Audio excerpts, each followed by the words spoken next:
Vous êtes déjà réveillé en plein milieu de la nuit, avec cette sensation d'oppression dans la poitrine, ce sentiment que quelque chose ne va pas dans votre mariage. Vous surprenez-vous à observer votre mari en vous demandant quand il a commencé à ressembler à un étranger dans votre propre maison. Si vous regardez cette vidéo maintenant, c'est parce que quelque chose en vous murmure que peut-être l'homme qui dort à vos côtés chaque nuit n'est plus celui qui vous avait promis de rester avec vous pour toujours. Et je veux que vous sachiez une chose avant que nous continuions. Ces sentiments que vous éprouvez ne sont pas le fruit de votre imagination. Ce n'est pas de la paranoïa. Ce n'est pas une insécurité sans fondement. Quand une femme de plus de 50 ans, qui a consacré des décennies de sa vie à une relation, commence à sentir que quelque chose a changé, c'est parce qu'elle a développé une intuition aiguë qui se trompe rarement. Vous connaissez cet homme depuis des années. Vous connaissez ses gestes, ses paroles, ses silences. Et quand ces schémas commencent à se transformer sans explication, il est naturel que vous vous sentiez perdu. Je m'appelle votre nom. Et depuis plus de 15 ans, j'aide des femmes à traverser les moments les plus difficiles de leur relation. J'ai déjà rencontré des centaines de femmes qui sont venues me voir avec cette même angoisse que vous. Ressentez peut-être maintenant la suspicion que l'amour de votre vie pourrait vous tromper. Et je peux vous dire qu'au cours de toutes ces années, j'ai appris qu'il existe des signes qui ne mentent pas, des signes qui parlent plus fort que les mots, et qu'une fois que vous les reconnaissez, vous ne pouvez plus faire semblant de ne pas les voir. Aujourd'hui, je veux parler avec vous de 3 signes spécifiques qui peuvent indiquer que votre mari vous est infidèle. Mais avant d'en parler, vous devez comprendre quelque chose de fondamental. Reconnaître ces signes n'est pas devenir détective dans votre propre maison. Il ne s'agit pas de vivre dans la méfiance ou d'alimenter la paranoïa. Il s'agit d'honorer la femme sage que vous êtes devenue et de valoriser votre intuition. Vous n'êtes pas ici par hasard. Vous ne regardez pas cette vidéo parce qu'il vous reste du temps à perdre ou parce que vous aimez le drame. Vous êtes ici parce que quelque chose en vous recherche la clarté. Et je veux vous aider à la trouver, même si c'est douloureux, parce que vous méritez de vivre dans la vérité, pas dans l'illusion. Le premier signe que je veux partager avec vous est ce que j'appelle le changement dans votre rituel d'intimité. Laissez-moi vous expliquer ce que je veux dire. Lorsqu'un couple est ensemble depuis de nombreuses années, ils développent de petits rituels de connexion qui leur sont propres. Cela peut être la façon dont ils vous saluent en rentrant du travail, ce baiser d'adieu que vous échangez toujours avant de dormir, ou la manière dont ils vous effleurent quand vous regardez la télévision ensemble, ou encore la façon dont vous conversez pendant le petit déjeuner. Ces rituels sont comme l'empreinte digitale de votre relation. Ils se sont formés naturellement au fil des années et sont devenus une part de votre langage amoureux. Et quand l'un de ces rituels change radicalement, sans raison évidente, c'est comme si quelque chose perturbait la fréquence de votre connexion. Je me souviens d'une cliente que je prénommerais Hélène. Hélène avait 54 ans et était mariée depuis 28 ans. Elle m'a confié qu'elle ne parvenait pas à expliquer exactement ce qui se passait, mais qu'elle sentait que quelque chose avait changé. Quand je lui ai demandé de décrire une modification spécifique, elle m'a parlé du baiser du soir. Pendant presque 3 décennies, son mari s'inclinait toujours vers elle au moment de se coucher et déposait un long baiser sur son front. C'était un geste si naturel qu'elle n'y prêtait même plus attention, jusqu'à ce qu'il cesse soudainement de le faire. Au début, Hélène a pensé qu'il était simplement fatigué ou qu'il traversait une période difficile. Au travail, mais les semaines passèrent et le rituel resta absent. Et quand elle l'a évoqué de manière innocente, il a réagi avec irritation, prétextant qu'elle était dramatique pour une broutille. Mais Hélène savait que ce n'était pas une broutille. C'était comme si une partie de leur langage amoureux avait été effacée. Et son intuition ne l'a pas trompée. Quelques mois plus tard, elle découvrit que son mari entretenait une relation depuis plus de 6 mois avec une collègue. Lorsqu'un homme commence à diriger son énergie émotionnelle et physique vers une autre personne, Il retire inconsciemment cette même énergie de son mariage. Et ce retrait se manifeste d'abord dans les petits gestes, dans les rituels intimes que vous avez construits ensemble. C'est comme s'il réservait ces démonstrations d'affection pour quelqu'un d'autre. Alors je veux que vous réfléchissiez. Y a-t-il un rituel d'intimité chez vous qui a changé récemment? Un geste de tendresse qu'il avait l'habitude de faire et qui n'existe plus? Une marque d'affection qui a tout simplement disparu de votre routine? Et lorsque vous essayez d'en parler, comment réagit-il? Avec compréhension et ouverture pour vous reconnecter, ou avec irritation et dénigrement de vos sentiments? Le deuxième signe que je souhaite partager est encore plus subtil, mais tout aussi révélateur. Je l'appelle l'altération de la disponibilité émotionnelle. Je vais vous expliquer ce que cela signifie concrètement. Quand un homme est émotionnellement présent dans son mariage, même s'il n'est pas toujours le meilleur pour exprimer ses sentiments, il y a une qualité d'attention qu'il vous consacre. Lorsque vous lui parlez de votre journée, de vos préoccupations, de vos rêves, il n'a peut-être pas toujours les mots justes ou les réactions parfaites, mais vous sentez qu'il est vraiment là. Vous sentez que vos mots l'atteignent, qu'il se soucie de ce que vous dites. Mais quand un homme répartit son attention émotionnelle entre vous et une autre personne, cette qualité de présence change. Il peut être physiquement dans la même pièce que vous, il peut même vous regarder en parlant, mais vous avez l'impression qu'il n'est pas vraiment là. C'est comme s'il était constamment un peu déconnecté, un peu distant, un peu absent. Je me rappelle d'une autre cliente que j'appellerai Mathilde. Mathilde avait 52 ans et se sentait invisible dans son propre mariage. Elle m'a dit que son mari n'avait pas changé de façon drastique. Il n'était ni cruel, ni manifestement négligent. Mais elle avait l'impression de parler à un mur. C'est comme si je racontais les détails de ma vie à quelqu'un. Un qui regarde un film dans sa tête, m'a-t-elle confié. Il acquiesce, fait des petits bruits d'accord, mais je sais qu'il n'écoute pas vraiment. Mathilde a décidé de vérifier cette intuition. Elle a commencé à observer la qualité de l'attention que lui portait son mari. Elle a constaté qu'il était toujours légèrement impatient quand elle parlait, comme s'il attendait seulement qu'elle termine pour retourner à ses propres pensées. Quand elle partageait quelque chose d'important, une inquiétude pour la santé de sa mère, une réussite au travail, une réflexion sur leur avenir. Il répondait par des phrases génériques, sans poser de questions pour approfondir, sans manifester une réelle curiosité pour ses sentiments. Mathilde m'a dit que c'était comme s'il avait construit un mur invisible entre eux. Il remplissait toujours ses devoirs de mari. Il faisait sa part des tâches ménagères, sortait encore avec elle le week-end, la traitait avec une politesse de base. Mais l'intimité émotionnelle s'était évaporée. Et cette absence de connexion authentique rendait Mathilde profondément seule, même au sein de son mariage. Quelques mois plus tard, Mathilde découvrit que son mari entretenait des conversations intimes quotidiennes avec une femme qu'il avait rencontrée lors de cours de gym. Ils n'étaient pas encore physiquement impliqués, mais une connexion émotionnelle profonde s'était établie. Et toute l'énergie émotionnelle qu'il investissait dans son mariage était désormais détournée vers cette nouvelle relation. Alors je veux que vous vous demandiez, comment se porte la qualité de l'attention de votre mari ces derniers temps? Quand vous lui parlez de choses importantes pour vous, sentez-vous qu'il est vraiment présent et intéressé?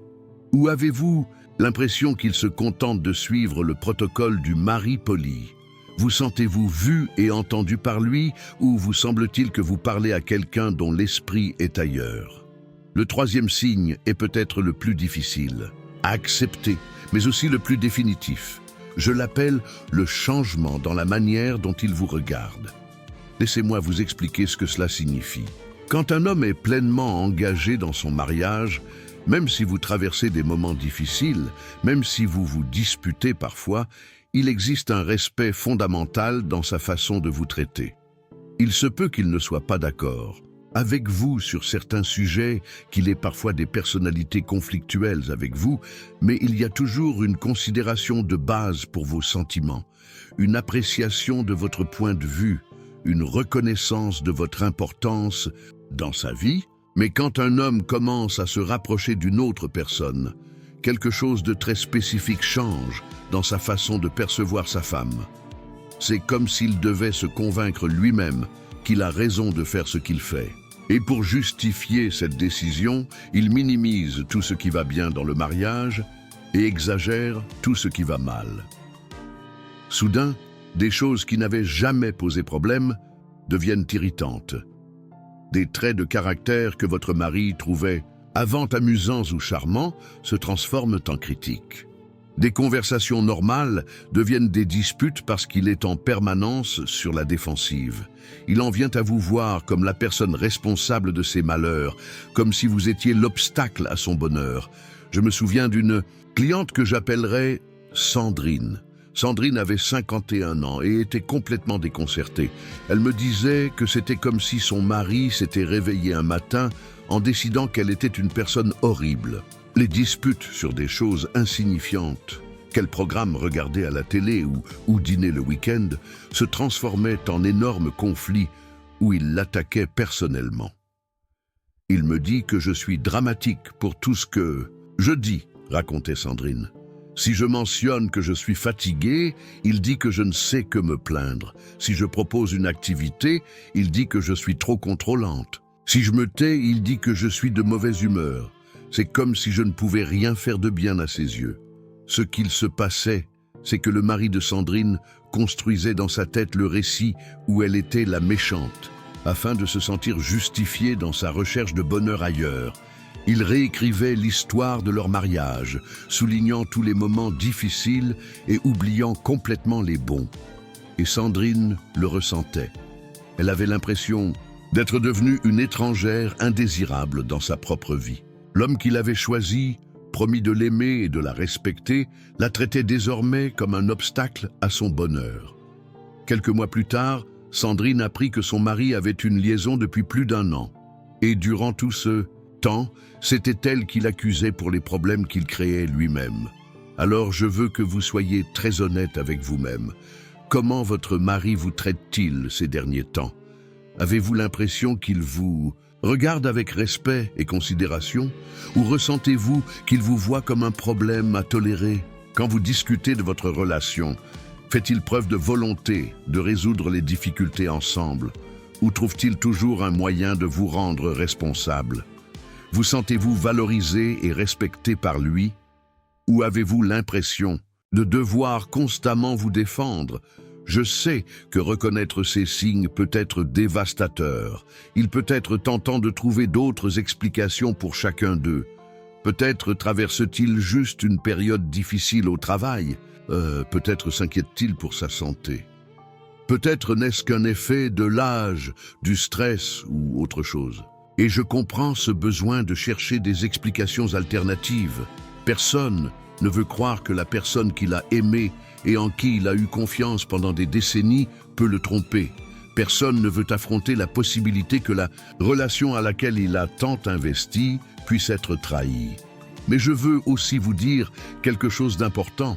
Vous n'avez pas besoin de preuves irréfutables pour honorer votre intuition. Vous n'avez pas besoin de preuves matérielles pour reconnaître qu'un élément fondamental a changé dans votre relation.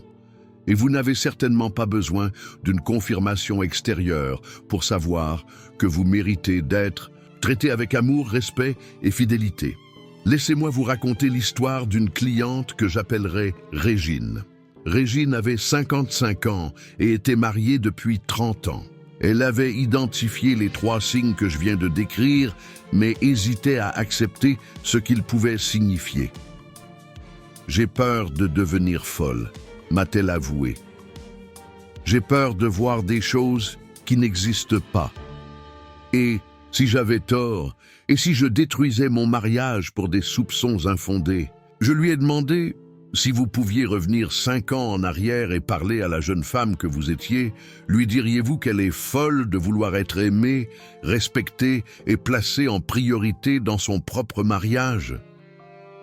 Elle est restée silencieuse un long moment, puis elle m'a dit « Non, je lui dirai qu'elle mérite cela. » Alors, ai-je poursuivi, si vous méritiez d'être aimé, respecté et priorisé il y a 5 ans, Pourquoi ne le mériteriez-vous pas aujourd'hui?